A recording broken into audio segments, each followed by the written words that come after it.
again ini tuh kayak cari pacar gitu. Jadi si cewek itu, kalau misalnya saya cowok, si cewek itu sukanya apa, kemudian yang nggak suka apa, ya yang suka kita fulfill gitu. Kita menunjukkan best version kita, sukanya dia apa, dan jangan sampai melakukan hal-hal yang mereka nggak suka.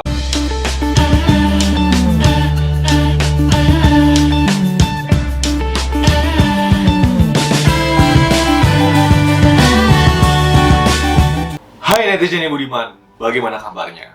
Pada kesempatan kali ini saya akan membahas salah satu topik yang sangat menarik buat kalian yang lagi nyari pekerjaan, yaitu bagaimana menjawab pertanyaan jika ada pertanyaan. Perkenalkan diri Anda. Nah, kadang kita bingung kan, kita mau jelasin tentang apa ya? Tentang hobi kah? Atau tentang pekerjaan sebelumnya? Atau kuliah sebelumnya? Atau tentang masalah pribadi? Nah, di sini saya akan membahas itu dengan referensi sebuah artikel dari HBR, dari Harvard Business Review, yaitu How to Respond to So Tell Me About Yourself in a Job Interview, yang ditulis oleh Joel Schwartzberg. Sorry ya kalau misalnya pelafatannya salah. Lah, di sini ada beberapa hal yang perlu kita perhatikan, yaitu apa aja?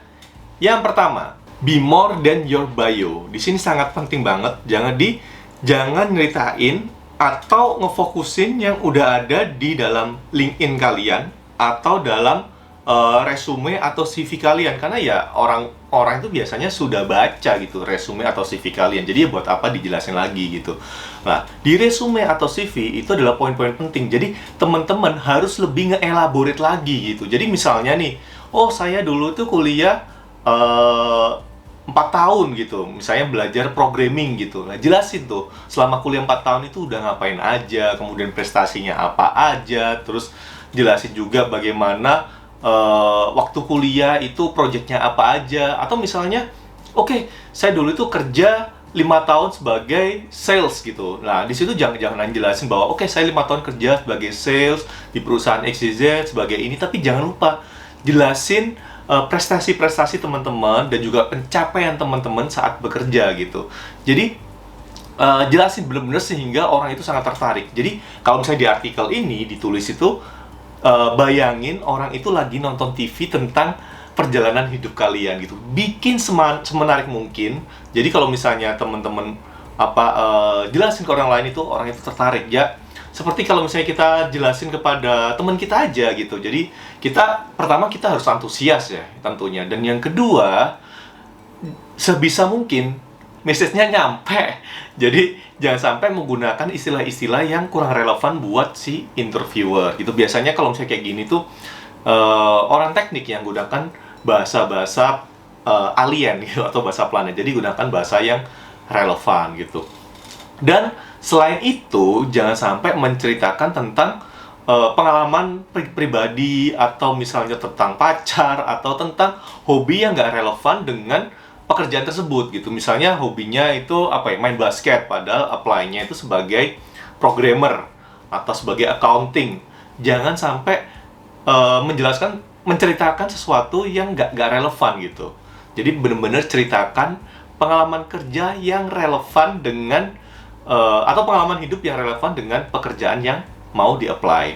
Itu yang pertama. Yang kedua, identify the need. Nah, ini yang biasanya orang itu lupa gitu. Kita apply kerja, kita itu lagi deketin pacar kan sebenarnya, kita itu nyari kerja. Jadi kan kalau misalnya imagine kalau misalnya kita itu mau deketin seseorang, kan kita harus tahu si cewek itu butuh apa, kemudian senengnya apa gitu. Jangan sampai kita datang ke sana cuma bawa badan aja dan juga nggak tahu sebenarnya perusahaan itu lagi cari apa gitu. Jangan sampai kalau misalnya perusahaan itu cari programmer kita sebagai misalnya accounting gitu, nge-apply di sana, kan nggak matching. Jadi kalaupun misalnya programmer masih spesifik lagi, dia itu nyari programmer Java, kita misalnya programmer C++ atau Golang gitu ya, sebisa mungkin tahu bahwa mereka butuhnya Java gitu. Jadi kita harus nyeritain soal Java programming, jangan yang lain. Nah, disinilah beberapa letak kesalahan beberapa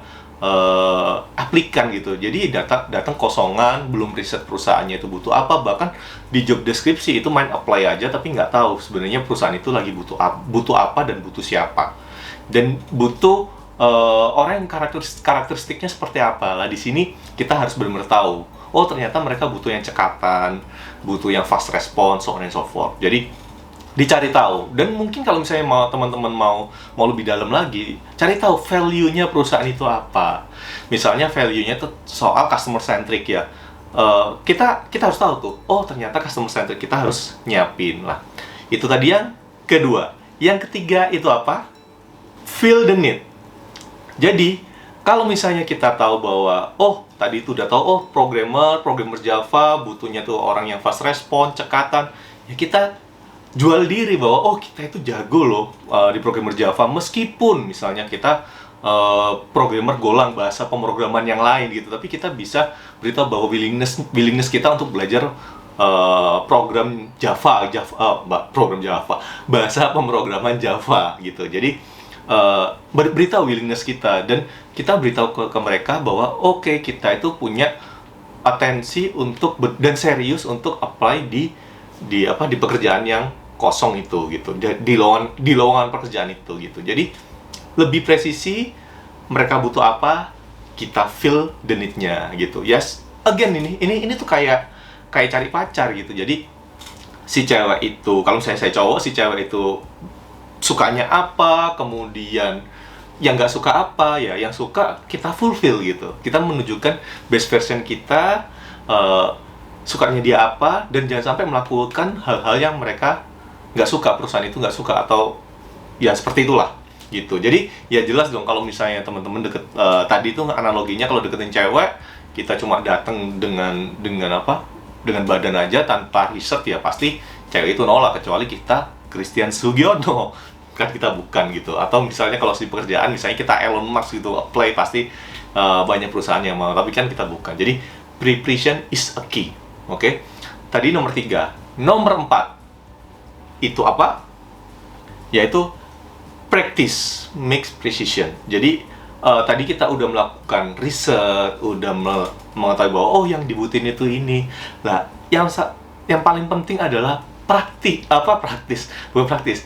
latihan yang kita butuhin itu. Jadi latihan, interview, kemudian ya ngomong aja di depan kaca kalau misalnya nggak punya teman. Kalau saya punya teman, ya ngobrol sama teman, gue mau interview nih, coba dong di drilling gitu. Biasanya orang kalau misalnya interview kan butuh preparation, dan biasanya kalau saya pasti ada temen yang saya ajak ngobrol untuk ngedrilling saya. Jadi saya jelasin, kamu tertarik nggak sih dengan apa yang gue jelasin tadi itu lah. Kalau misalnya nggak tertarik, gue dapat feedback, oh nggak tertariknya soal ini, atau gue ngomongnya apa ya, muter gitu. Jadi ya dijelasin, dapat feedback dari dia. Jadi practice, latihan, sampai bener-bener nemuin form yang tepat buat gue, buat lebih nyaman untuk interview, untuk memperkenalkan diri ke calon perusahaan gue tadi.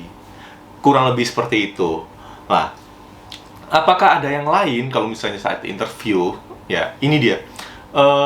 Sebenarnya tadi itu poinnya cuma satu. Poinnya cuma satu buat teman-teman yang harus perhatikan adalah perusahaan butuh apa, teman-teman feel the need. Udah, gitulah. Perusahaan butuh apa kan butuh research. Ya kan lah. Itu yang harus teman-teman persiapkan. Jangan sampai datang dengan badan aja. Kurang lebih seperti itu. Teman-teman punya pengalaman lain soal menjawab pertanyaan perkenalkan diri saya. Nah, kalau misalnya ada pengalaman yang menarik, silakan tinggalkan komentar di bawah, atau misalnya teman-teman punya tips yang lain. Nah, jangan lupa juga silakan tinggalkan komentar di bawah. Thank you for watching. Ciao. Bye.